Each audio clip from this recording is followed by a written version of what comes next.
Capítulo 4. A reciprocidade de Deus.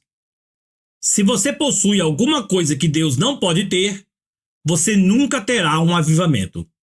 A. W. Tozer. Afirmei no capítulo 1 que é necessário compreender não somente que fomos criados para buscar o Senhor, mas também como deve ser essa busca. Ou seja, a palavra de Deus nos revela não apenas para que fomos criados, para buscar o Senhor, mas também nos mostra como devemos cumprir essa razão da nossa existência. Em outras palavras, qual deve ser a intensidade dessa busca. Demonstrei também que, ao falar acerca dessa busca, que as Escrituras Sagradas nos revelam que ela pode acontecer de qualquer forma. Há um padrão de busca que Deus determinou para nós. E esse padrão é alcançado somente quando o Senhor se torna mais importante do que qualquer outra coisa em nossa vida.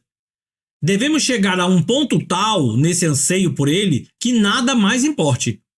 O Senhor, por meio do profeta Jeremias, revelou qual é o tipo de busca que pode ser classificado como eficaz, que nos levará de fato a encontrá-lo. Buscar-me-eis e me achareis, quando me buscardes de todo o coração. Jeremias capítulo 29, versículo 13. Portanto, podemos afirmar que o interesse de Deus não está apenas no fato de o buscarmos, mas em como fazemos isso. Ele não aceita nada menos que nossa inteira dedicação e paixão nessa busca. Podemos afirmar que o Senhor não está interessado na busca em si, mas no motivo que nos leva a buscá-lo. A nossa busca por Deus ainda é muito fraca.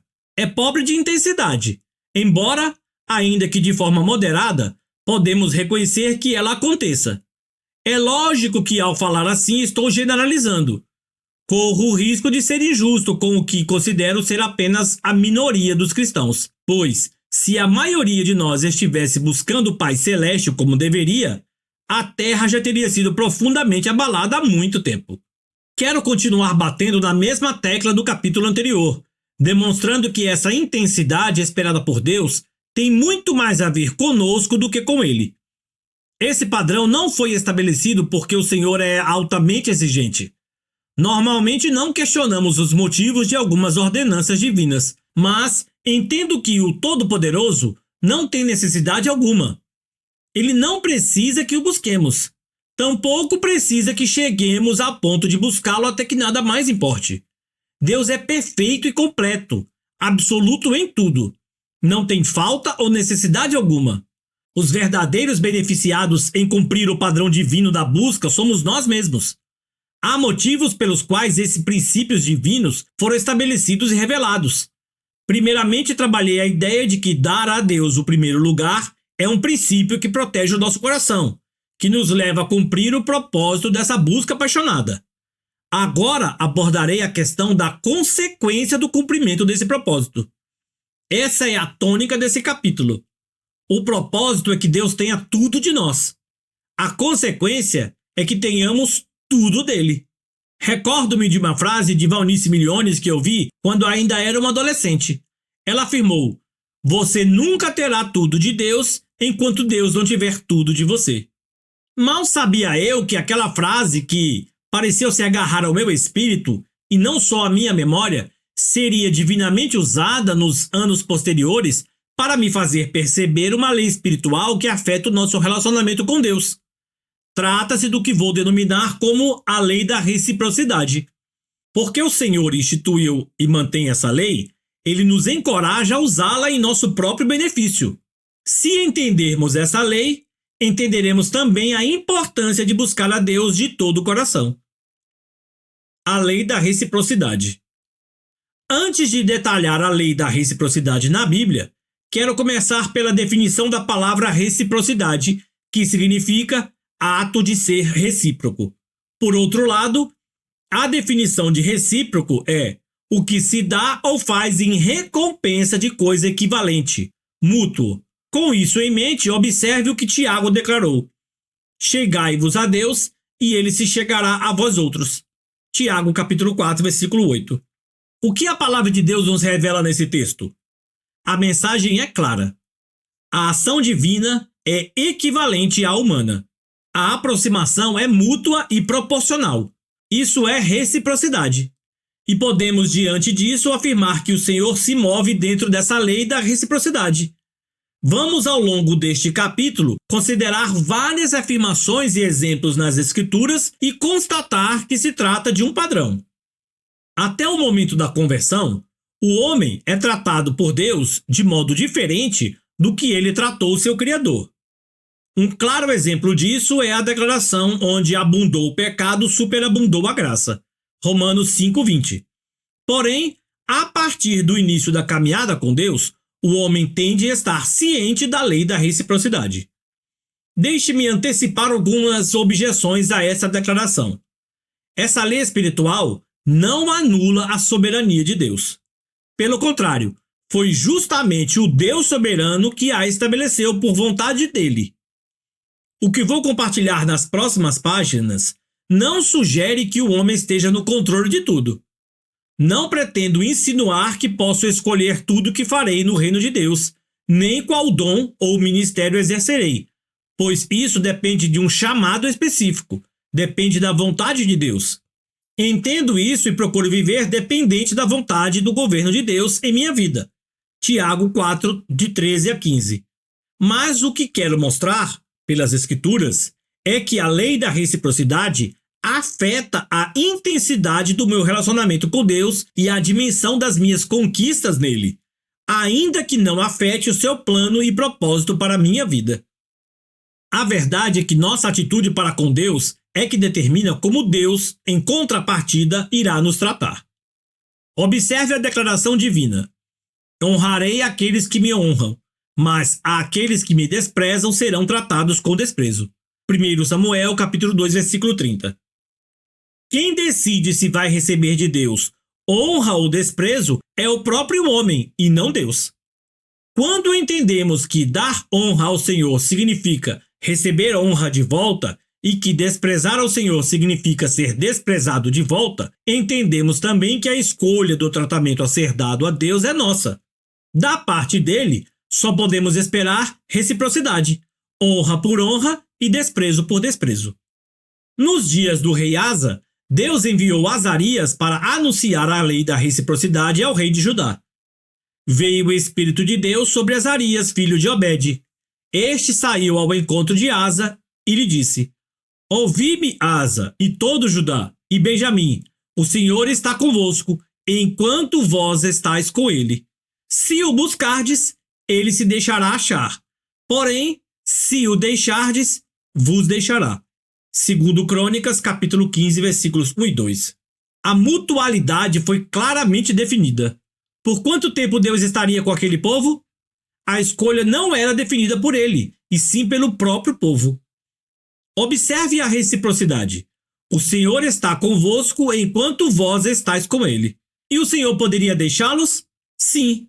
Em que condições? Na mesma base de igualdade de comportamento apresentada anteriormente. Se o deixardes, vos deixará. Minha intenção não é ser repetitivo, mas, a fim de demonstrar um padrão encontrado nas Escrituras, é necessário passar por vários textos que mostram a mesma verdade. Observemos, portanto, a advertência divina, por meio de Moisés, destacando os castigos da desobediência dos israelitas a Deus. Se ainda com isso não vos corrigirdes para volverdes a mim, porém andardes contrariamente comigo, eu também serei contrário a vós outros, e eu mesmo vos ferirei 7 vezes mais por causa de vossos pecados. Levítico capítulo 26, versículos 23 e 24. O Senhor está dizendo ao seu povo que, se este fosse contrário a ele, a consequência é que ele também agiria da mesma forma.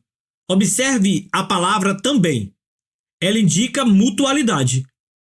Vale ressaltar que a reciprocidade em si mesma não é boa nem ruim. É simplesmente uma contrapartida de nossas ações. Se minha atitude para com Deus for negativa, então a consequência será igualmente negativa. Se minha atitude para com Deus for positiva, então a consequência será igualmente positiva. Se alguém trata mal o Senhor, com desonra e abandono, será igualmente maltratado por ele, com desonra e abandono.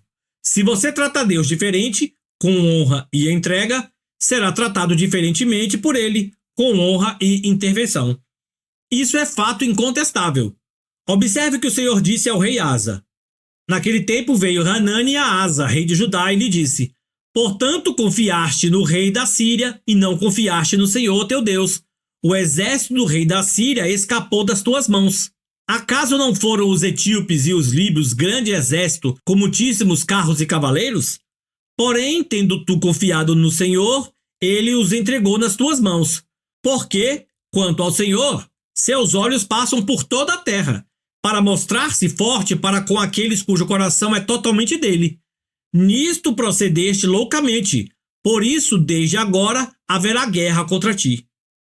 Segundo Crônicas, capítulo 16, versículos 7 a 9. O rei de Judá estava diante de uma guerra a ser travada. Ele poderia ter experimentado uma grande intervenção divina, como já havia desfrutado no passado.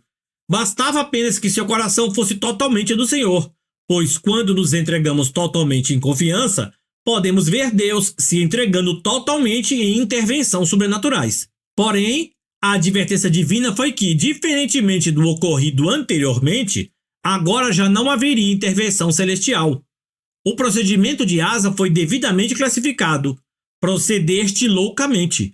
Dizer que a derrota foi determinada por Deus seria um grande equívoco. Asa só foi informado das consequências da sua própria atitude. Passemos a outro texto bíblico que nos mostra que nossa atitude é que determina qual a revelação de Deus que teremos. Para com o benigno, benigno te mostras. Com o íntegro, também íntegro. Com o puro, puro te mostras. Com o perverso, inflexível. Salmo, capítulo 18, versículos 25 e 26.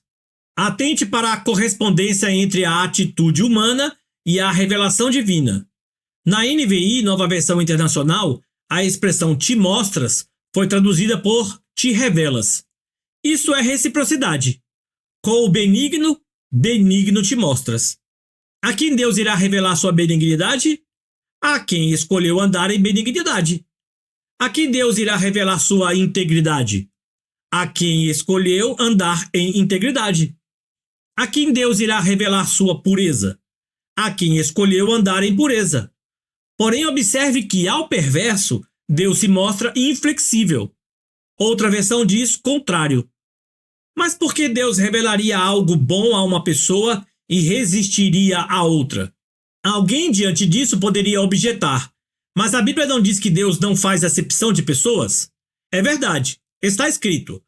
Porque para com Deus não há acepção de pessoas. Romanos 2,11.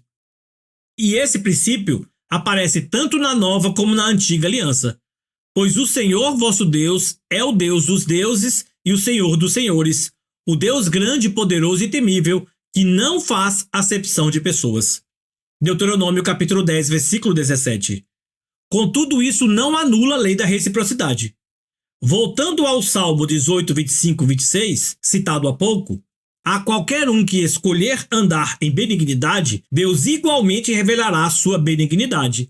A qualquer um que agir perversamente, Deus se mostrará contrário.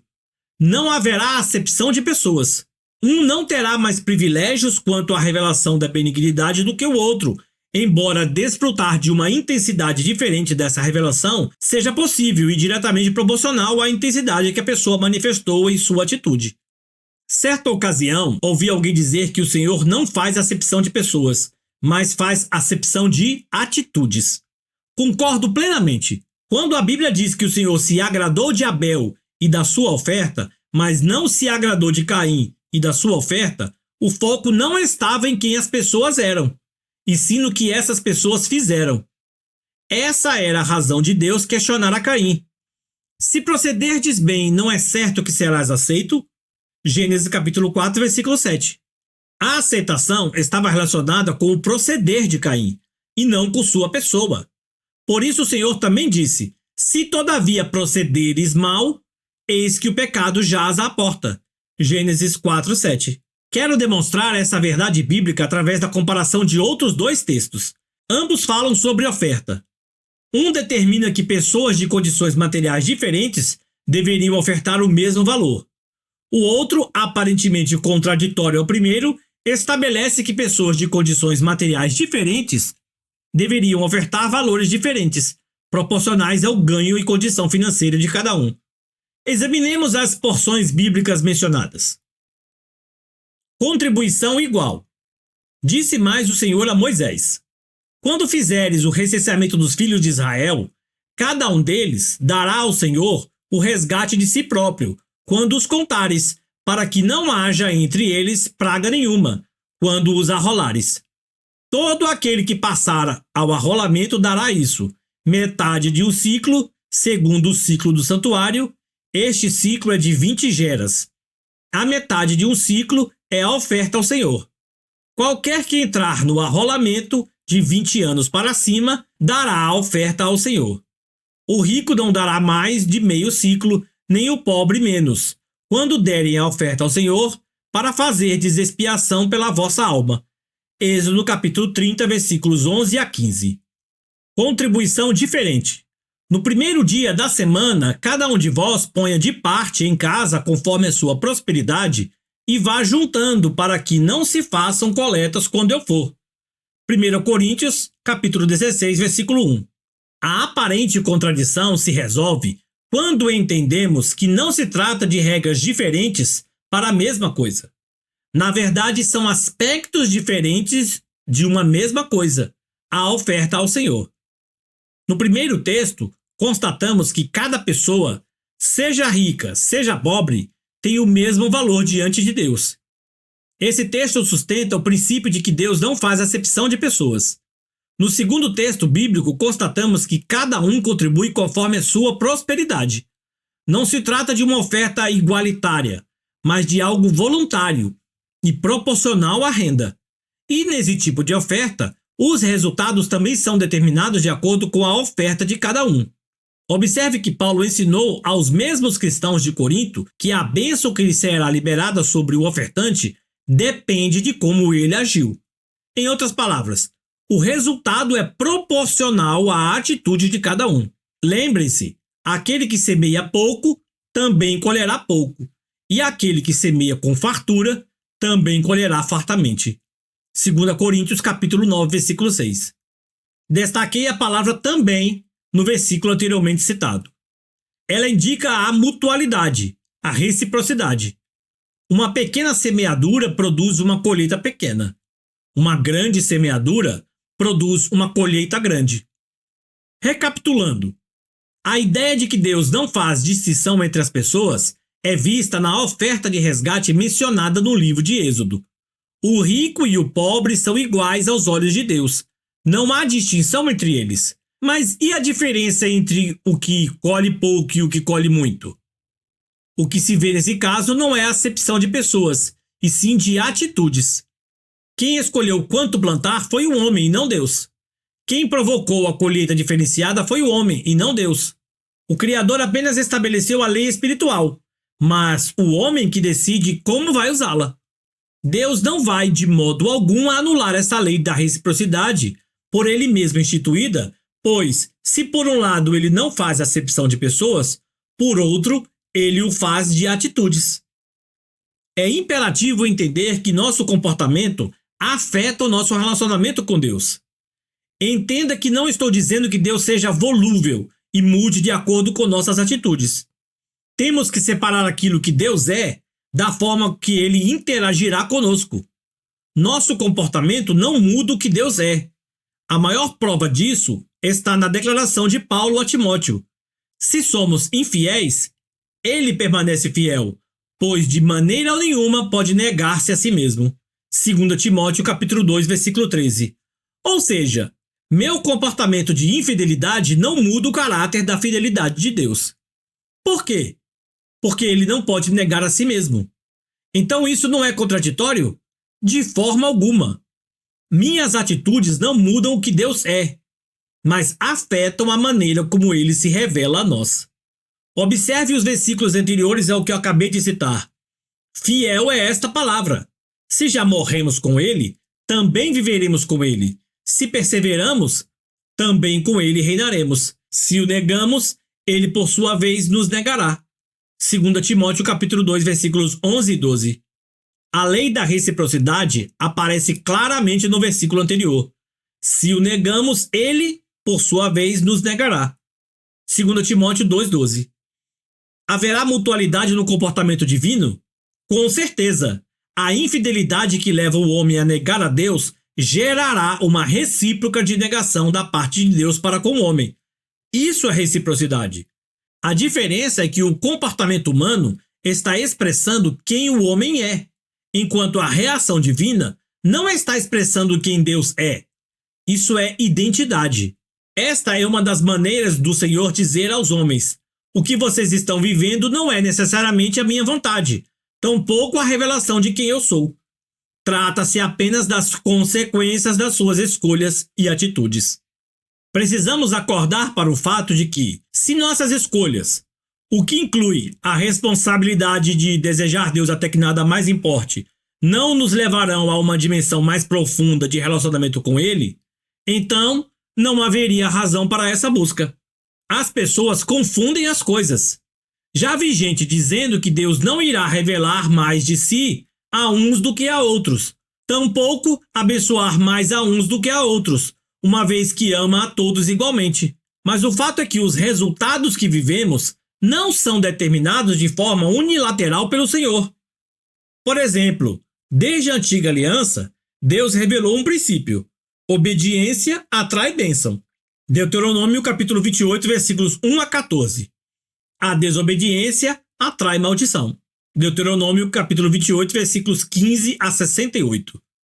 Não podemos responsabilizar Deus pelas bênçãos ou maldições que as pessoas experimentam ao longo da narrativa bíblica e ainda hoje experimentam. O Criador estabeleceu a lei espiritual, mas quem escolhe provocar a bênção por meio da obediência ou a maldição por meio da desobediência são as pessoas, e não Deus. O fato de que todos são igualmente amados pelo Pai Celeste e possuem o mesmo valor diante dele não nivela o relacionamento das pessoas com Deus. Os que são igualmente amados pelo Senhor podem viver diferentes níveis de entrega e rendição em seu relacionamento com Ele. Em sua obra A Vida Crucificada, Como Viver uma Experiência Cristã Mais Profunda, citada anteriormente, A.W. Tozer afirma: se você possui alguma coisa que Deus não pode ter, você nunca terá um avivamento. Como imaginar que podemos ter mais dele sem que ele tenha mais de nós? Isso fere não somente a lei da reciprocidade, como também nos impede de agradar a Deus. Falarei mais sobre a nossa responsabilidade da entrega no capítulo 5.